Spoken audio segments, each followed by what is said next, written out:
Besides the 76 Blu-rays I got, down from the typical 98, I grabbed 2 VHS gems. Project Metal Beast with Kane Hodder as a metal werewolf, and Barry Bostwick for some reason, and The Beasties, which is a Gremlins Ghoulies ripoff, and you know it's good because there's no pictures on the back. They're embarrassed by them. But come on, man, I'm right in the middle of a video. Son of a Boris!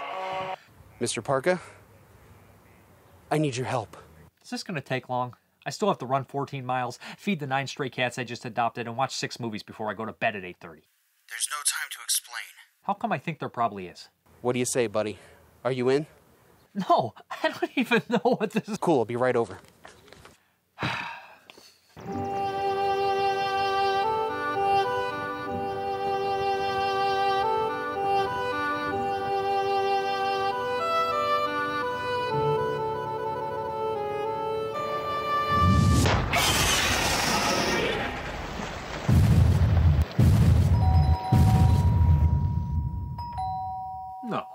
No frickin' way.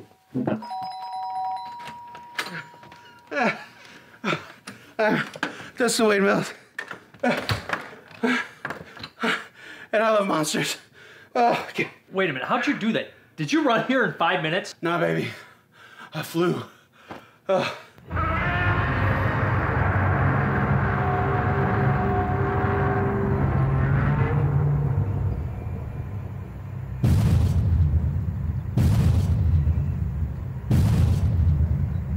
What's up? Okay, I need you to do something. You're not gonna like it, but I don't have time for you to protest. Okay.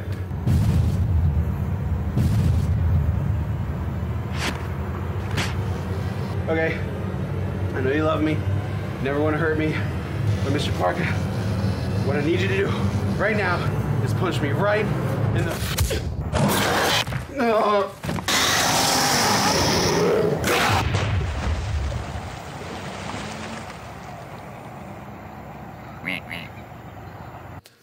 Oh, son of a Boris! Ah, you didn't even hesitate. Nope. How'd you know I was gonna say face? Well, you started to make that sound with your lips, so... Could have been saying fart box. Alright, what's going on? Okay, so I sort of Frankenstein together Godzilla and Pumpkinhead to a giant super monster. Sure. And I figured that if you punched me in the face, the Pumpkinhead would feel it too, because I summoned him, you know, like in the movie. Wait. Whose body did you use to summon him?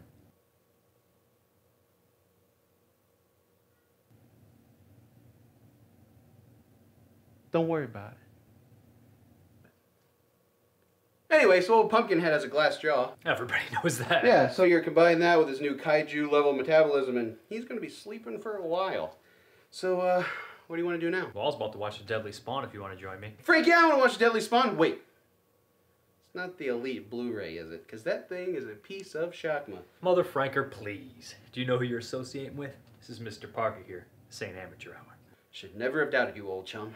We watching this at the mansion? I would love to, but old Godzumpkinhead just dragged his lumpy butt right through my screening room, so, I guess we can watch it here. let's do it! Hey, remind me later, I gotta call Louie and get him to fix the mansion up. Okay.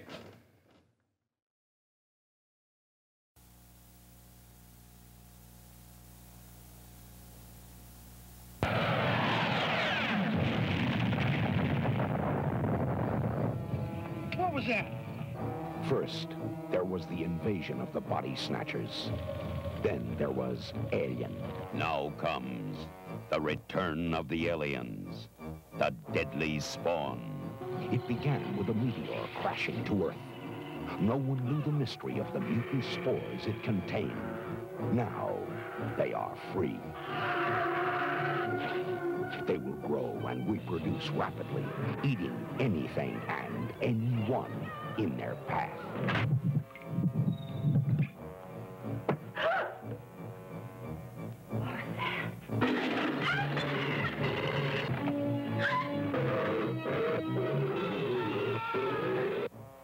The return of the aliens, the deadly spawn.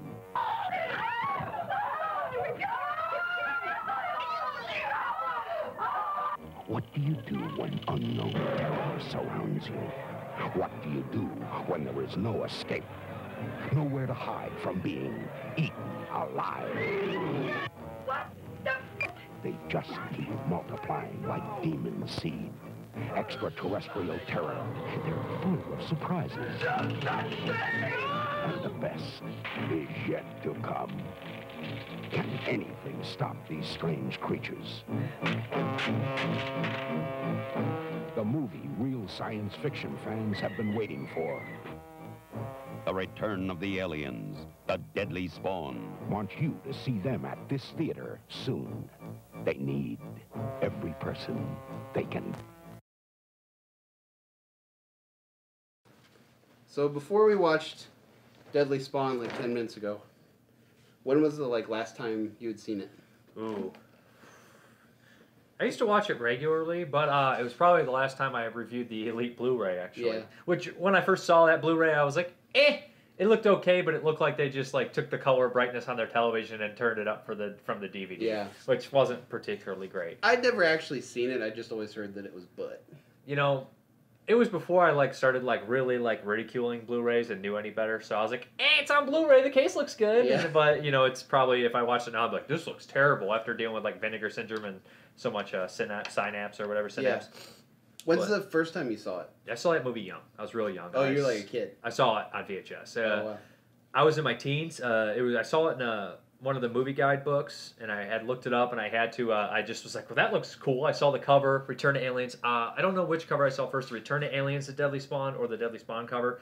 One is the creature is in all black, and there's a puddle on the ground. He's just standing there in the darkness, terrifying.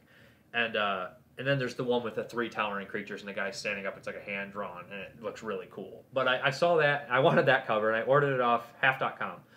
This has got to be when I was about 13 years old. Does half.com even exist Yeah, it still does. Oh, wow. And you can get, there's some deals on there, but half the stuff they cancel your order after you order. That's why they call it half.com. Yeah, because you only get half the stuff you order. Right. But, so anyways, it came, and I watched it, and I loved it. Yeah. Just the special effects in it were great. The monsters looked great. And it had this weird, small hometown feel that had even though I had only seen it for the first time, instantly nostalgic. Yeah, I didn't see it as a kid, weirdly enough. I remember seeing it at the video store, but at the time I didn't. You never rented it? No, I didn't. I don't know why. It probably scared me. I probably It was looked at terrifying. I was like, this is too scary. I'm not renting this. But as an adult, or maybe as a teenager, I can't remember. I don't remember what year the DVD came out, but around the time the DVD came out, I ordered it, and I ordered Metamorphosis, The Alien Factor. I remember getting those both at the same time. I went on a monster movie binge, and I wanted a lot of that stuff. And Metamorphosis was a movie that scared me too, because when I was a kid, there was I want to say it was a Guyver VHS, but I could be wrong. But there's a VHS that had a preview for it, and just the preview scared me for Metamorphosis. The original VHS cover of Metamorphosis was a blue face. It was kind of stretched Yeah, out, like right? I remember space, that cover. I never read it because I like sci-fi, but it looked more science fiction, less horror. Yeah, I didn't rent it that as a kid either. But Deadly Spawn was one of those movies that I watched it, and then did one of the cats just poop? Yep, that's the litter box. Oh my god, that's horrible. It's real bad. Oh my god. That's Goomba. Anybody want a cat? This really hyperactive poopy cat? Oh my god. Oh my god. He just laid his own Deadly Spawn. The thing about cats is I have a giant litter box, and when one poops, no matter how big it is or no matter how clean it is, it always smells terrible. Oh, I thought it would have gone away. It never does. It never does. But yeah, I watched that. I can't even concentrate. It's so bad. I can't even deal with it. This is a really good episode. So your discomfort So when gives I- me massive pleasure. You look like a ninja. Like a quarter ninja. So when I first got Deadly Spawn, it's a little better. I watched it, and then I immediately watched it again. And then I watched it with the commentary and everything. I was mildly obsessed with it for a couple of weeks, actually. There's just something about it. Ooh. I think it's because it was around the time I was realizing that I wanted to make movies myself. Yeah. And to see that movie and hear their story behind it, there's what was the budget? $20 grand? It was a very low budget movie. Yeah, but it's very DIY, and they shot it on. It looks like 16. It's 16. It's got. Yeah. It's not dirty 8. enough to be 8, and Yeah. it's not clean enough to be 35. Yeah. So it's definitely. But 16. just they built all this stuff themselves, and they shot it in their house, and You know, it's definitely homegrown. It was very, very inspiring to me, and the monsters are awesome, and the effects are awesome. Yeah, and it starts off, it's one of those classics that's 50s style with an 80s special effects. Yeah. It's not as goofy as something like Killer Clowns from Outer Space, which I love. Campy, I would say. Yeah.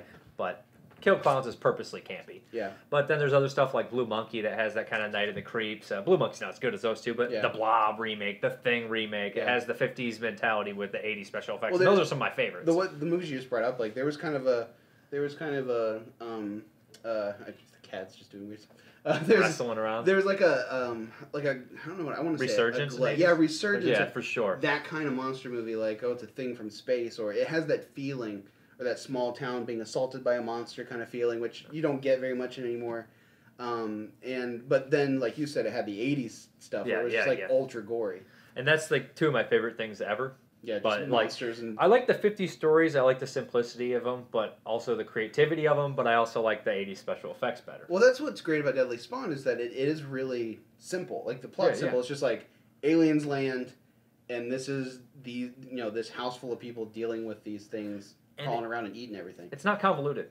Most of it takes place in a house. There is that scene that goes out, and it's fairly like serious at times. But the old lady scene is darkly comedic when the poor old ladies actually encounter the creatures. Yeah, which is a really like you kind of have to have a sick humor to laugh at it, but it is kind of funny. There's like these zany weird characters. I would say it's serious but not pretentious. Yeah, it never it never takes itself too seriously. You can feel the love of monster movies in there, and a lot of that you see come through in the main kid character. Yeah. He was one of those. We were talking about kids in movies who were horror fans. That was kind of a thing for Neon Maniacs and Friday the 13th Part 4. Final chapter. There's some other ones too. I'm sure of it. Where you'd have a kid who's obsessed with special effects. This is Stinky Cat, by the way. Is that the one that just pooped? Yeah. It was nobody likes terrible. Get out of there! I hate you. Anybody want that cat? Come get him. But where you had the kid, it was definitely the filmmakers like putting themselves, in the movie. Oh yeah, like, sure. There was either the producer or the director. I'm not sure who has a love for monsters. Probably all of them. Yeah. But that's just like the stuff they went through to that movie. That it's so detailed. The stuff they did is so much hard work. There's so much hard work in that movie. Yeah. And the one funny thing is that a big creature. Like I remember they said they had to cut it in half to get it upstairs. After spending all that time to build it, must have been so heartbreaking. Yeah, and I kept thinking while I was watching, like, who agreed to flood their basement for this movie? Because the basement is just like there's this much water on the ground in the basement. And such a bad cat. In like I mean they certainly had to like wreck parts of the house. Oh yeah. I don't know whose house it's an ugly house, but the house really has so much character because the wallpaper, everything around it. We're talking like it's like a bright blue fridge and pink chairs and just this zany wallpaper. Like Pepto-Bismol pink chairs. It's like I wonder if they were just gonna like burn the house down after the movie. It's like do whatever you want. We're burning this place down. It's really gross. Do you think that they had the aunt and uncle characters staying over and all that stuff? Do you think they were just making it so the movie could have a higher body count? Probably. Yeah. But it's also very weird in the opening. The parents, they're probably not as good at actors as an aunt and uncle. But why not just switch the roles? The aunt and uncle are staying and we leave. It's kind of bizarre. But it's also the idea that there's a scene where one of the characters realizes the car never left and his parents are dead, which is absolutely horrifying. Yeah. And then he goes around the house even further and looks down and realizes his girlfriend's now dead too. Yeah, which that scene is crazy because she's a character you don't expect to die. She dies horribly. Yeah. And then it's like this, like you said, that really dark moment where he like looks over. It's a POV shot of her headless body just laying in the yard. That part's always just like one of the most amazing scenes. It's such a matter of fact when people die. Yeah. And the poor guy who gets killed while he's sleeping. Yeah. Like the movie's like mean. It feels mean like on paper if I'm explaining it, but it's not just like mean spirited. It's not like and then this happens for no particular reason. I think what makes it not mean spirited is that it's legitimately trying to like scare you. Yeah. It's not trying to make you laugh at the mean stuff that's happening to those people. You know what I mean? Yeah, sometimes like some of the stuff gets so mean in movies that you have no choice but to cringe or laugh. Or you can just tell the director's intentions are like, isn't this funny that we did this? Hey, aren't we tough? Yeah, or that. Yeah, exactly. What's your favorite like moment in the movie? Like your favorite monster moment in the movie? There's like 3 or 4 moments that I absolutely love, but my favorite monster moment, it's probably I don't know. I want to say when the monster's in the doorway and it's like it's got the 3 heads. And the doorway just like falls down and he's standing there. Yeah, he's like he's got his pot belly and he's ready to eat and just or the end. with the miniature, and they Yeah. open it up at the beginning. But one thing I want to say about the movie is that human beings, like, I think it's a deep, dark, primitive nature to be terrified of rows and rows of teeth. Yeah. And that's all these things are. Yeah, I It's think teeth. so, yeah. Predators. You see those sharp teeth. No eyes, nothing, just teeth. Well, I Eating mean, machine. They're kind of, they just straight up look like wieners with teeth. Yeah. Teeth. Yeah. Like What's scarier than a wiener with teeth? Yeah, yeah, exactly. I think my favorite, like, monster moment, actually, like you, I had a couple, but I like that they would do these things where, these little moments, like the one who bites the electricity. That's cute. He bites the electrical cord and falls. The one that gets trapped in the mouse mousetrap, or the little moment where they throw the creature, hits the wall, and knocks the picture And there's down. a bunch of them Yeah, behind there. or you know what I actually think my favorite moment is, now I think about it, it's the one that's poking up through the drain and he's just drinking the water. That's cute.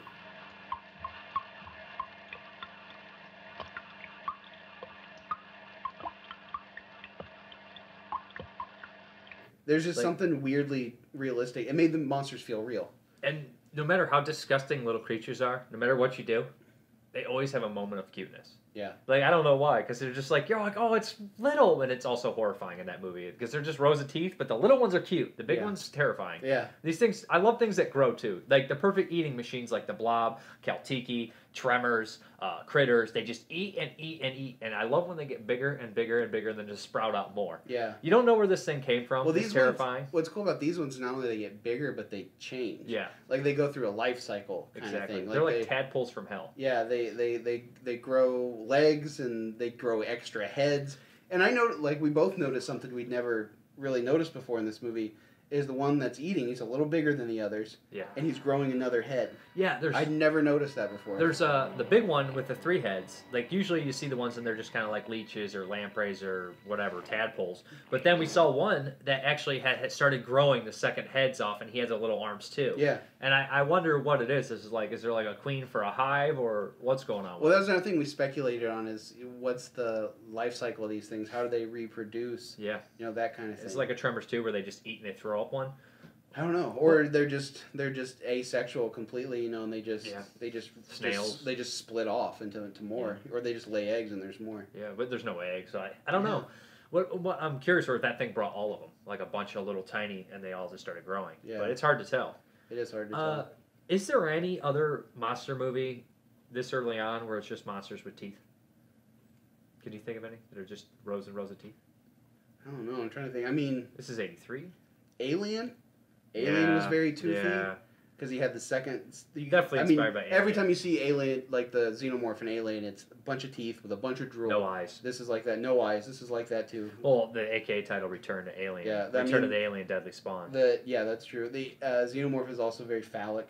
Yeah. He's basically a big wiener with teeth, and he has the second mouth, so there's another row. Yeah, that's definitely the only big inspiration. It's got to be Alien, and then like the 50s meteor movies. Yeah, like, I can't. There's something in the sky. Yeah, exactly. I can't think of another one. We know that Slither was definitely inspired by this, I think. So there's definitely like this and Night of the Creeps. Yeah, I because think. you look at Grant, his Mhm. design, he Yeah. looks so much like the big one, except it has Michael Rooker's Yeah, yeah. mutated face in it. Except these didn't really have tentacles at all, which is interesting. They Yeah, look like yeah. monsters that would have tentacles, but they don't. But they seem to have like grasshopper appendages. Yeah, I was their trying legs. to figure that out, like what those things. Crabs, possibly crab legs, like. I thought maybe they were. I kept thinking maybe they were a sensory organ, because he puts them up, like when he's walking around, they're like up over his shoulder like this, and they never reach out and do anything. So I wondered if that's how they sense sound or vibrations or something like that. But do we ever get a good look at the big one's legs? Because he's standing on something. He walks. He doesn't just glide You like see the his other ones. legs, I think, but not his feet. You don't Yeah. ever see the feet. Yeah, no. He's just really blobby in Yeah. a lot of ways. Yeah, he's got like a stumpy little bulldog body, and then like 3 heads coming out of there. Terrifying. Yeah, it is. It's scary as heck. The Night of the Living Dead ending's great too, because you got all the Yeah. locals, and it has like that Midwest. Was it filmed in Pennsylvania? I don't know. I didn't look it up. It but I looks think it looks very Midwest. much like it. It's definitely has that like Or Midwestern that way. or Pennsylvania feel. that area. Yeah. Because Pennsylvania's technically half of it's not Midwest, just a chunk of it is. I'm not Mhm. sure where it goes, but And then during that moment, there's actually a really real feeling moment where the guys walking around with the cattle prod. Oh yeah, yeah. And one like just darts out. And then gets it right And there. he goes and he gets it real quick, and it felt really real, like if you were like hunting frogs or something weird like that. Yeah, but with a cattle prod, that's pretty sick. Yeah, it's pretty sick. That's real sick. I think what makes these monsters so cool is how they look, of course, that they're scary, but they're unknown. It's the unknown aspect, like kind of the H.P. Lovecraft, Crash from Space, and it's also apocalyptic. It is, yeah, very much so. It could be the end of the world if these things multiply. They also they take a decent amount of time before they show you entirely what the monster looks like. We kind of talked about that a little bit, where you would see, like in the beginning, you see it in silhouette. Yeah, which is perfect. You see it growing, and then later the first attack scenes, you're just seeing like darkness and teeth more than anything. Until the mother dies. Yeah, yeah. And then as you go on, you're seeing more and more. Then when the kid's down there, he's standing there and just kind of watching what they're all doing. And then you get a good look at like all of them. And that's his fascination with horror movies, what saved his life. So you could just stop and watch and be fascinated by them, see how they work, see how they move, see that they don't have any visual sensors. Right, realize they can't see, but they'll react to sound. Yes. That kind of Similar thing. to tremors. Vibrations for tremors. And all the creatures have got to have a weakness. Yeah. And almost all of them do. And even if it's not necessarily a weakness, it's something that can be manipulated. Yeah, you can exploit it. Yeah. I like that the kid always wore a cape through the whole movie. That makes it kind of like a superhero. Yeah, he was like a monster-killing superhero. And I also think it's funny that the kid obviously ages as through the movie. Something Wicked This Way Comes style, where they go up and they're 15, then they're 10. Yeah, yeah, kind of. It's just it makes you wonder how long they were filming this movie. Probably somewhere in the back of my brain I've heard before from the commentary or something. Well, it's funny because the smart guy in the beginning, you're like, oh, he'll be the hero, but he's not really. Even his friend who's supposed to be a dummy does more heroic stuff. Yeah. You ain't getting that. Don't go for it. Good job, buddy. When things get tough, he flips out. Yeah, he loses. He can't he fathom that it's something that not scientific. Well, and I think that that factors into what makes the movie actually kind of scary. Is that it's so grounded, really? Not only that, but it just doesn't follow any of the formulas for who the characters are, what they're supposed to be. Like the main girl, the leading lady, dies out of nowhere. The guy you think is going to be the hero ends up flipping out and doesn't really end up doing anything, and the dumb friend does more. And yeah. And the kid, his little brother, saves the day. Yeah, and they're just dark stuff, like the kid seeing his parents all chewed up in the basement. That's horrible. They go dark places, and they do it in a way that's unpredictable, and I think a combination of the really creepy score. The synth score sounds straight like Splatterhouse 3. Yeah, yes, and the 16mm grainy, gritty look to it make it have that sort of unnerving kind of feeling. It's got a mixture to it. It's definitely a smorgasbord. It's 50s and 80s sentimentalities mixing, and then you get, like you said, the 16mm, and then the 80s synth score mixing, and it's just a weird, bizarre movie. And you got aliens and gore and little kid heroes. It's almost part kid friendly, but part terrifying at the same time. It's like if you took out the gore, it could be a kid's movie. Yeah, or the weird nudity where the lady's in a nightgown. That was so bizarre. It's the weirdest nudity. It is definitely some of the most out of place nudity. Yeah, and I remember you said you thought it was intentional. I'm not even sure if it was intentional or if that lady just showed up wearing I don't wear bras. And they're okay, I'm not going to argue with you. Yeah, exactly. I don't know what that was. I think it has a similar...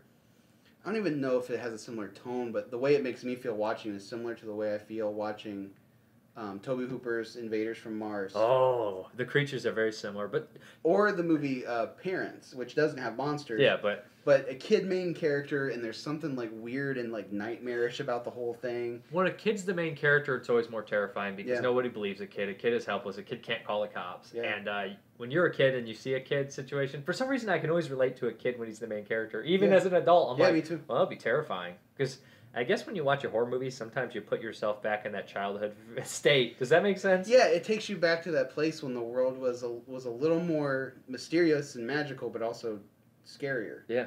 Yeah, it definitely puts you in a different headspace. And when you have a main character who's a kid, that's the person you're with through the whole movie, I think it just adds to that. Yeah, like I said, I really enjoy the movie, and the matchup with the kids is Neon Maniacs. I think it does better in this Neon Maniacs than Neon Maniacs with a kid storyline. Yeah, I think so too. I just, like I said, there's just a lot of stuff I like about this movie. It's short. It gets started right away. Mm-hmm. It starts with a couple people dying. There's a high body count for what it is. Like I said, how many? Over half a dozen people, and Yeah. it's like 80 minutes long. I wouldn't call it fast-paced, but but there's a lot of stuff happening. Like, there's a lot going on. I love when they find the creature because they're having that discussion like, well, what is it? I don't know what it is. And it's just something fun about when you're a kid and you're outside and you go into the creek catching like critters and stuff. Yeah. You just pull out. You usually never pull anything weird, but just the excitement of like You mean the seeing scene something where- you've never seen. Where not Phoebe Cates ruined somebody's toothbrush and somebody's razor. Look at the teeth. Holy mackerel. Hardly. I wouldn't say there's anything holy about it.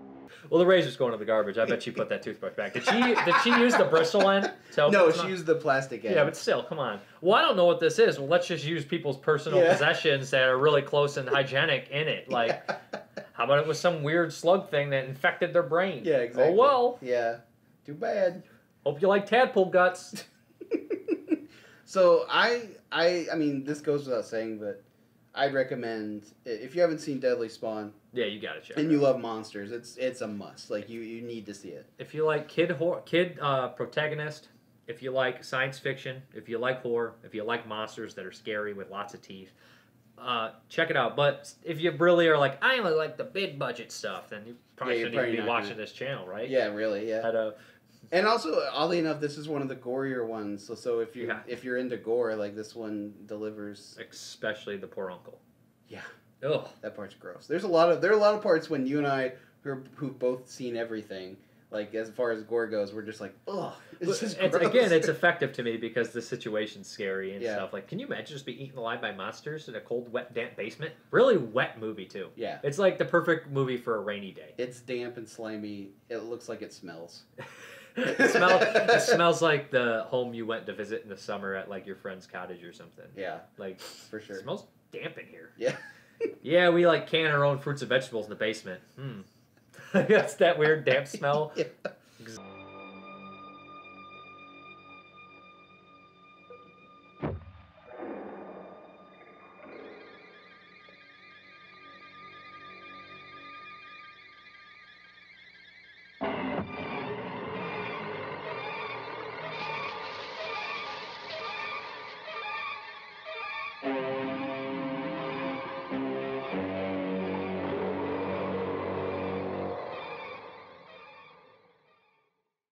Well, thanks for letting me watch a movie with you, buddy.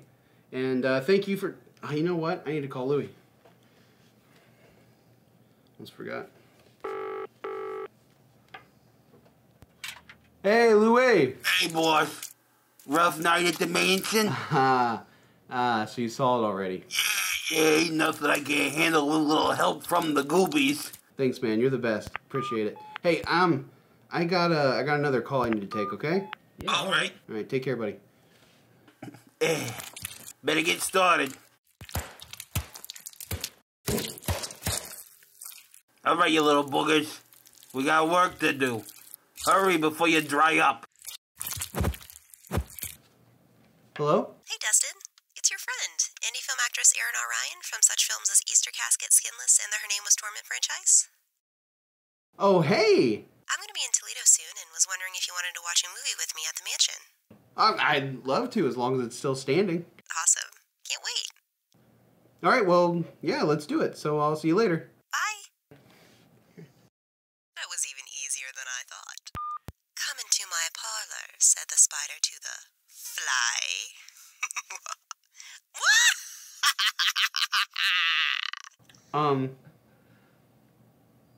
Aaron? Are you still on the line? Yes? Shakma.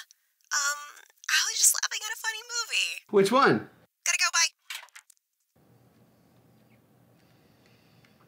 Well, that was weird. Dude, I think she wants to kill you. No. Please like, comment, and subscribe if you like the show. And if you want to keep it going, check out the Patreon link in the description. I want to thank my guest, Mr. Parka. You should check out his YouTube channel where he does reviews, interviews. He's constantly updating his massive movie collection, and there's lots and lots of great content there. So subscribe to him too. And be sure to tune in next time when I'll be hanging out with Erin R. Ryan and watching a movie.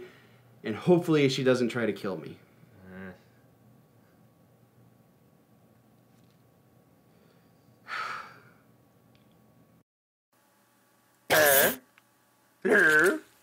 Monster.